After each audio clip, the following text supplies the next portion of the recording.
नमस्कार सांग माने आज मु बनाऊँगी पुर दिया लंका चप से सीझा आलू बड़ size row Lanka a taste according लूण बेसिक पाउडर मसाला पियाज रसुण रो यूज करी। प्रथमे आलू को सीझाई नेली तापरे से टेस्ट अकॉर्डिंग लूण बेसिक पाउडर मसाला जमीक हलदी पाउडर लंका पाउडर जीरा पाउडर धनिया पाउडर आधा चामच आमचूर पाउडर चाट मसाला देई याको भल भावरे मिक्स करिनेली। तापरे गोटे पैन रे तेल गरम करी सेथिरे मस्टर्ड सीड आ गोटा जीरा देई तड़का लगाइली। तापरे एही तड़कारे काटी रखिथिबा रसुण आ पियाज को देई भल भावरे फ्राए करिनेली। पियाज भल भावरे फ्राए होई गला परे सेथिरे मिक्स करी रखिथिबा आलू को देई 3-4 मिनिट पर्यंत भल भावरे मीडियम फ्लेम रे फ्राए करिनेली। आलू पूरा एठी रेडी होई जाइछि।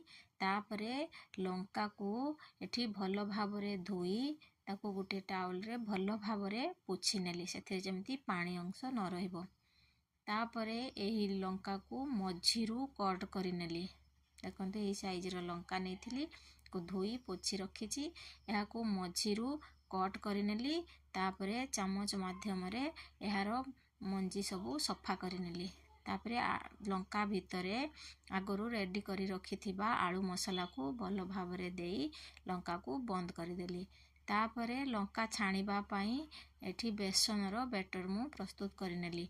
प्रथमे 5-6 चामच बेसन नेली सेथिरे गोटे पिंच हळदी लाल लंका पाउडर जीरा पाउडर धनिया पाउडर अल्प चाट मसाला नहीं एहाकू भल भावरे पानी देई मिक्स करिनेली।